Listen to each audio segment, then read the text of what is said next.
사랑하는 성도 여러분, 우리가 이 땅에서 한 세상 살아가면서 수많은 일들이 일어나고 수많은 사람들을 만납니다. 그런데 어떤 사람을 만나는가에 따라서 인생이 곤두박질 치고 또 사람을 잘못 만나면 그 인생이 참으로 비참해지고 불행해지는 경우들이 있습니다. 어떤 사람은 사람을 잘못 만나서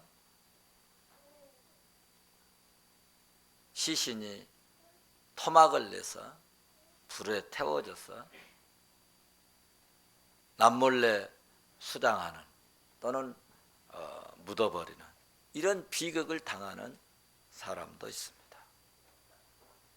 예를 들어서 이스라엘 이 IS 이 극진 무장 세력에게 빠지면 거기에서 빠져나오라고 애원을 하는 어머니를 공개 처형케 하는 어리석은 그런 살인자, 그런 자녀가 될 수도 있습니다. 우리가 똑같은 대한민국에서 살아도 어떤 사람은 이단에 빠져서 인생이 불행해진 사람도 참 많이 있습니다.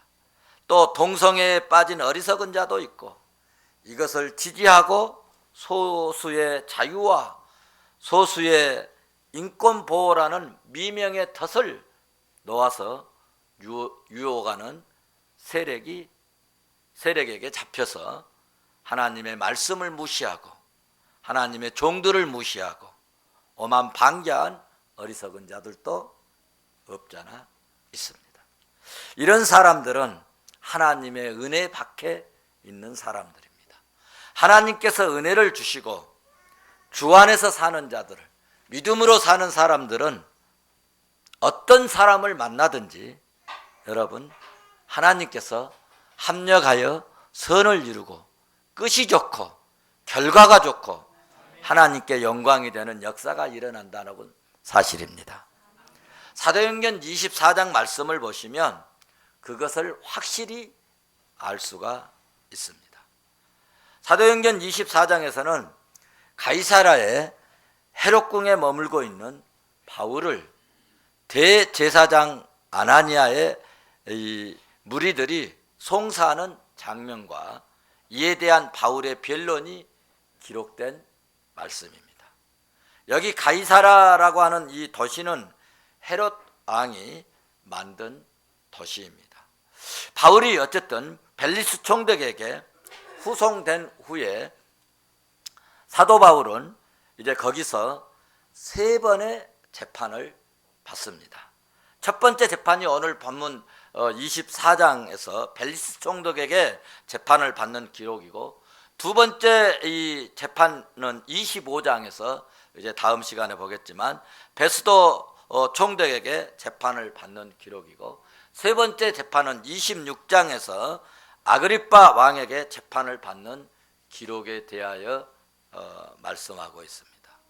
우리가 인생을 살아가면서 좋은 일이든 또 나쁜 일이든 재판을 받는다고 하는 것은 결코 유쾌한 일은 아닐 것입니다. 그런데 사도 바울은 이 재판 때문에 2년 동안 감옥에서 지내야 했습니다. 바울의 생애를 보면 한때는 막 권세를 가지고 휘두르면서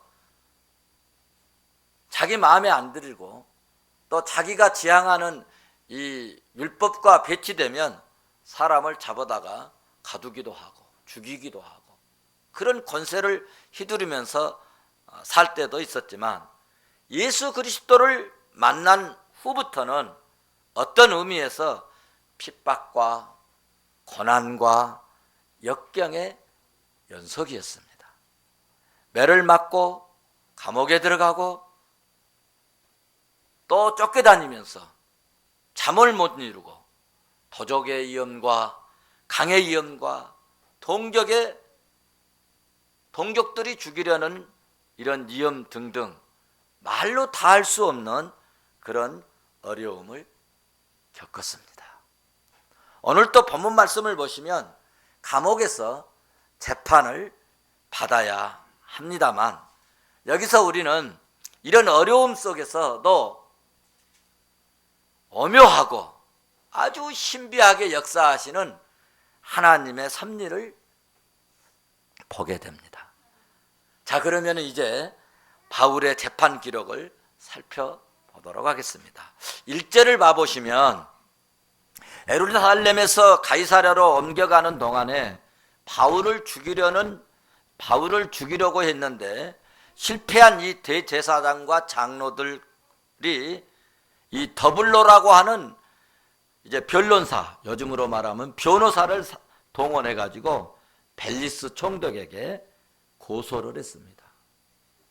변론사인 이 더블로가 먼저 벨릭스에게 바울을 3가지 제목으로 고소하면서, 여러분 2절 3절을 보시면 막 온갖 아첨을 다 떠는 내용으로 이 3절에 기록이 되어 있습니다. 그러면 바울의 이 3가지 제목은 뭘까 할 때 제가 그냥 간단하게 정리해서 말씀을 드린다면, 첫째는 유대인들을 소란케 했다는 것입니다. 두 번째 제목은 나사렛 이단의 우두머리로 고발을 했습니다. 세 번째로는 바울이 성전을 못 오겠다는 것입니다. 바울의 제목이 3가지인데 하나는 유대인들을 소란케 했다. 두 번째로는 나사렛이라고 하는 이단의 우두머리라. 세 번째로는 성전을 못 오겠다. 이 당시 이 총독에게 있어서는 제일 염려되고 제일 걱정하는 것이 뭐냐면은 민중의 소요가 일어나는 것입니다. 소요가 일어나면 정치적으로 자기 생명이 끝나고 정치적으로 자기의 앞날이 불안해지기 때문에 소요 일어나는 것을 제일 이렇게 신경을 많이 썼는데, 그래서 바울의 이 3가지 제목 중에 총독이 제일 신경 쓰이는 부분 뭐라고요? 유대인을 소란케 한 죄다. 그런데 이 고발을 한 그들은 그래서 맨 앞에다가 유대인을 소란케 한 제목을 집어 넣었습니다. 그런데 실상은 유대인들에게 있어서 가장 큰 제목이 뭐냐 하면 성전을 못 오겠다는 것입니다. 어쨌든 본문 5절 말씀을 보시면 바울이 연병같이 천하에 흩어진 유대인을 소란케 할 뿐만 아니라 나사렛의 무엇이라겠어요? 이단의 우두머리라, 그렇게 고소를 했습니다. 여기서 바울을 나사렛 이단의 우두머리라고 했는데, 이 나사렛이라고 하는 이 말은 1차적으로는 예수 그리스도께 적용되는 말씀이고, 2차적으로는 예수 그리스도를 따르는 무리들, 예수 그리스도를 믿는 이 성도들을 그런 사람들에게 적용되는 그런 말입니다. 사두개인들이나 바리새인들의 입에서 이 나온 나사렛이라고 하는 이 말 속에는 기독교인들에 대한 아주 경멸과 기독교인들에 대한 아주 그냥 그 조롱하고 비하적인 그런 의미가 담겨져 있는, 그리스도인들에 대한 최고의 욕이라 그렇게 말할 수가 있습니다. 그러니까 일본 사람들이 우리 한국 사람들을 그 비하하는 말로 뭐라고 그래요? 조생진이라고. 제가 호주에 한번 갔는데 우리 몇 사람이 지나가니까 일본 사람이 지나가면서 조생진들 지나간다고. 그래서 그 말을 듣고 막 화가 나가지고 이 쪽발이더라 나도 그랬지. 그래가지고 패싸움을 한번 할 뻔했는데, 이게 비하하는 이 말들을 들으면 아주 속이 상하죠.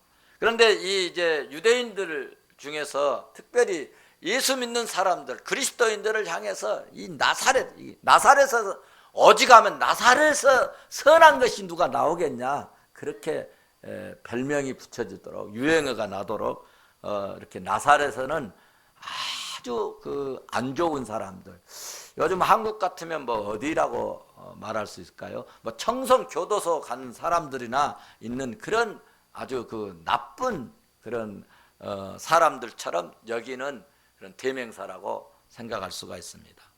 사랑하는 성도 여러분, 우리가 믿음으로 살다가 보면 이렇게 바울처럼 본의 아니게 숱한 모욕과 박해의 수렁이 널려 있을 수도 있다는 것입니다. 세례 요한도 당시 정권을 향하여 잘못된 점을 지적을 했어요. 그렇게 하면 안 됩니다. 남의 부인을 데려다가 자기 부인으로 만드는 것, 그거 잘못된 것입니다. 오늘 뭐 우리나라로 말하면 동성애 하면 안 됩니다. 뭐 이런 얘기입니다. 그러다가 결국은 순교를 당했습니다. 엘리사도 마찬가지입니다. 잘못된 정치를 지적했어요. 핍박을 당했습니다. 말로 다 할 수 없는 핍박을 당했습니다. 그래서 동네에서 살 수가 없어서 산으로 도망을 갔습니다. 그러나 성도 여러분, 예수님께서는 마태복음 5장 10절에서 의를 위하여 핍박을 받는 자는 뭐가 있다? 복이 있다. 복이 있다. 천국이 저희 것입니다. 할렐루야. 11절은 나로 말미암아 너희를 욕하고 박해하고 거짓으로 너희를 거슬려 모든 악한 말을 할 때에도 너희에게 뭐가 있다? 복이 있노니. 12절에는 그러므로 기뻐하고 즐거워하라. 하늘에서 너희 상이 크미니라. 주님께서 그렇게 말씀해 주셨습니다. 그러므로 우리는 예수 이름으로 할 말을 할 줄 아는 그리스도인이 되어야 합니다. 예수 믿는 그리스도인들은 사랑의 전염병을 옮기는 담대함이 있어야 합니다. 그래야 어두움의 세력이 물러가고 생명의 영향력을 끼치고 사랑의 영향력을 끼칠 수 있을 줄로 믿습니다. 이것을 주님은 기뻐하신 줄로 저는 확신합니다. 사랑하는 성도 여러분, 내가 머무는 곳에 예수 향기가 나도록 믿음과 사랑을 실천할 수 있기를 바랍니다. 그리스도인들은 어느 곳에 가든지 세상을 변화시키는 사람 맞죠? 그래야 합니다. 제가 1월 8일 날 52사단에 가서 군인들에게 말씀을 증거했습니다. 그 전에 목사님들 몇 분과 사단장 직무실에 가서 차를 대접받았어요. 그런데 이제 사단장님이 금년 4월 달까지 거기 사단에 계시고 이제 어디로 발령이 날지 잘 모른다고, 그러니까 어떤 목사님께서 더 좋은 곳으로, 이제 사단장으로는 52사단장보다는 더 좋은 자리가 없는데 더 좋은 자리로 가셔야 되겠다. 뭐 국방부 뭐 인사과로 가시든지 뭐. 그러니까 사단장님이 하시는 말씀이 아주 멋있는 말씀을 하셨어요. 무슨 말씀을 하시냐면, 목사님, 저는 걱정 안 합니다. 내가 가는 곳이 좋은 곳입니다. 내가 거기 가서 좋은 곳을 만들어 버립니다. 저는 그 말에 굉장히 의미가 있다. 우리 성도들은 내가 가는 곳에 여러분 복음의 향기가 나고, 내가 가는 곳에 그리스도의 향기가 나고, 내가 가는 곳에 예수의 향기가 나고, 내가 가는 곳에 주의 능력이 나타나는 그런 역사가 있기를 주의 이름으로 축원합니다. 시간이 많이 가서 제가 마지막 한 가지 교훈만 말씀드리고 말씀을 맺겠습니다. 여러분, 믿는 자에게는 하나님께서 합력하여 선을 이루어 주시는 하나님이십니다. 한번 받아서 하십시다. 믿는 자에게는 하나님께서 합력하여 선을 이루시는 전능하신 하나님, 내가 믿습니다. 할렐루야.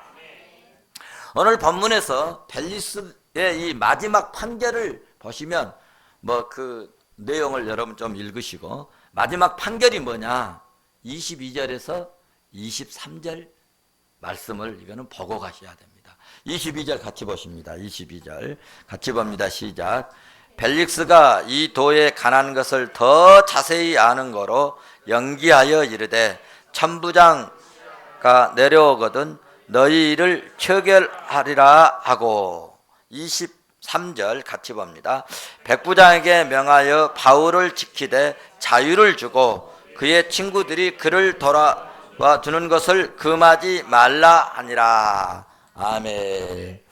오늘 판결이 뭐냐? 재판 연기하겠다는 거예요. 무죄도 아니고 무슨 죄도 뭐 하는 게 아니고 방면시켜주는 것도 아니고 이 총독이 올 때까지 이제 이 재판을 연기하겠다 그런 얘기예요. 바울에 관한 재판은 제가 선언에서도 말씀드린 것처럼 3심을 합니다. 3번을 해요. 3번 재판을 하는데 오늘 1심의 재판은 뭐냐? 연기, 유예다. 유예. 결정을 안 내고 천부장이 예루살렘에서 올 때까지 기다린다 하면서 재판이 끝났습니다. 그런데 여러분, 참으로 재미있고 신비로운 것은 이 판결에서 바울에게 큰 축복 2가지가 있어요. 만약에 다른 판결이 나왔으면 바울에게 엄청난 불리한 것이 있었을 텐데, 이렇게 재판함으로 바울에게는 엄청난 큰 축복이 되었다는 거죠. 그 축복의 내용이 뭐냐? 첫째로 여러분 생각해 보십시오. 만약에 바울이 무죄로 석방되면 어떤 결과가 올까요? 우리가 23장에서 보았잖아요. 바울을 죽이기 전에는 아무것도 먹지 않기로 맹세한 사람이 몇 명 있었다고요? 40명이나. 지금 바울이 지금 나오기만 나오면 골목 어느 으스간 데서 지켜있다가 테러해버리겠다는 거죠. 죽여버리겠다는 거죠. 그러니까 바울이 여기서 만약에 무죄로 석방이 되어졌다, 법정에서 나오면 이것을 기다렸다가 뭐 하려고? 몰래 죽여버리려고. 그러니까 무죄로 석방되면 언제 어디서 어떻게 살해당할지 모르는 그런 지금 상황입니다. 그런데 묘하게도 형이 결정되지 않고 감옥에 있는 것은 살해당하는 위험으로부터 어때요? 보호를 받게 된다는 것입니다.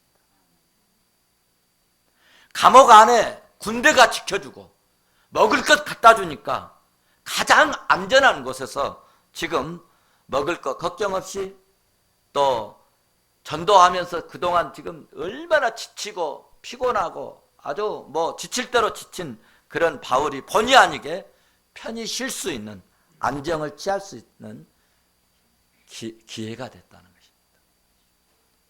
또 하나의 축복은 뭐냐 하면, 감옥 속에 있지만은 뭘 주었어요? 뭘 주었어요? 자유를 줬어요. 여러분, 감옥 속에 있어요. 왜 불편합니까? 자유가 없으니까 불편합니다. 그런데 감옥에 있기는 하지만은 자유를 주고, 혹시 그들의 친구들이나 돕는 자들이 누가 와서 돕거든 그 돕는 일을 전혀 방해하지 말아라. 돌보도록 해줘라. 할렐루야. 이런 감옥수가 어디가 있어요? 이런 죄수가 어디 있어요? 보십시오. 감옥에 들어감으로써 모든 죽음과 살해당할 수 있는 위협으로부터 가장 안전하게 보호받고 먹을 것 걱정 없이 쉬는데, 감옥에서 얼마나 그래도 답답하겠습니까? 그런데 그 감옥에서 자유를 주었으니 얼마나 안전하고 평안합니까? 여러분, 하나님은 이렇게 믿는 자에게는 합력하여 선을 이루게 하시는 전능하신 하나님이십니다. 오늘도 우리 푸른 성교에 나오신 것은 여러분에게 향하신 하나님의 선한 계획이 있을 줄로 믿습니다. 요셉을 여러분 종으로 애굽으로 팔려가게 하셨습니다.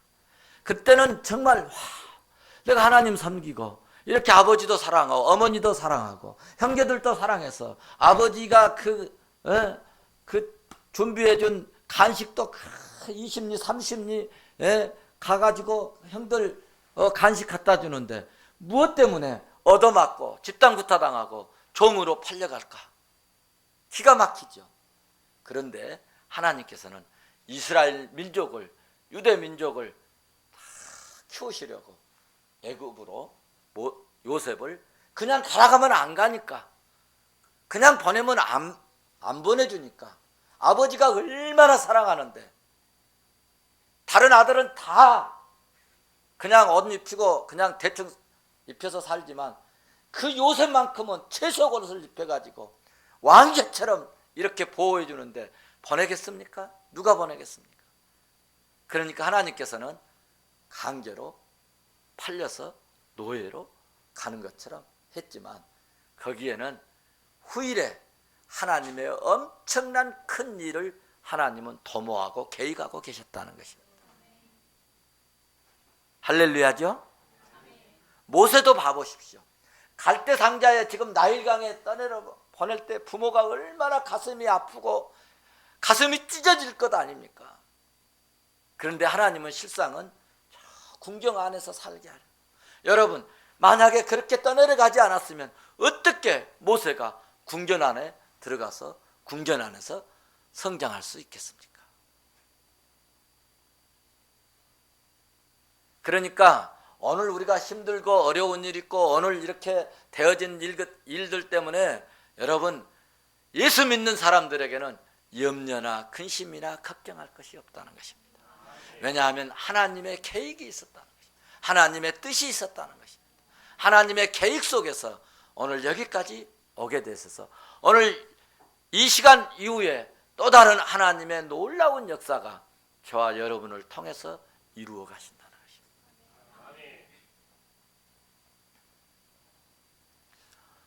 그러므로 우리 옆 사람, 이 하나님은 사람을 통해서, 만나는 사람을 통해서 하나님의 계획을 이루어 가시는데 우리 옆 사람 보면서 참 잘 만났습니다. 하나님의 은혜입니다. 할렐루야. 오늘 또 하나님은 믿는 자에게 선한 계획을 오묘하고도 신비하게 이루어 가시는 하나님이신 줄로 믿습니다. 그러니까 우리가 예수 믿고 믿음으로 사는 것이 얼마나 중요한지 모릅니다. 믿음 밖에서, 예수 밖에서, 진리 밖에서, 말씀 밖에서, 신앙 밖에서 사는 사람들은 만나는 사람들 때문에 괴로움을 당하고 고통을 당하고 비극이 오고 불행이 찾아오지만 예수 안에 사는 사람들은, 믿음으로 사는 사람들은 사명이 끝날 때까지는 하나님이 책임져 주시고 그 길을 인도해 주신다는 것입니다. 오늘 바울의 이 재판 내용, 바울의 변론을 보면은요, 나는 뭐 죄진 건 내가 뭐 있냐, 나는 부활하신 예수 그리스도 증거한 것밖에 없다, 이 얘기입니다. 답변이. 여러분, 세상 살면서 내가 잘못한 게 뭐 있냐, 내가 예수 잘 믿는 것밖에 없다, 이런 얘기만 할 수 있기를 바랍니다. 내가 잘못한 것은 신앙으로 산 것밖에 없다, 내가 잘못한 것은 기도한 죄밖에 없다, 내가 잘못한 것은 전도한 죄밖에 없다, 내가 잘못한 것은 복음 증거한 것밖에 없다, 내가 잘못한 것은 바르게 살자고 한 것밖에 없다. 그런데 세상 사람들은 때로는 우리를 공격하고 우리를 미워하고 희한하게 우리를 뒤에서 괴롭히고 힘들게 할 때도 있습니다. 그러나 여러분, 그런 것에 두려워하지 마십시오. 바울처럼 담대하게 할 말을 하고 그렇게 나아가면 하나님께서 때로는 여러분 우리 힘도 주시고 때로는 필요한 거 공급도 해주시고 하나님의 은혜 주시고 더 섬김을 더 크게 쓰시려면 하늘의 축복의 문을 열으셔서 나에게 모든 것을 공급하시고 넉넉하게 채워주시는 역사가 있을 줄로 믿습니다. 금년에도 우리 푸른성교회 성도들에게 2016년에는 일어나는 사건이나 만나는 사람들을 통해서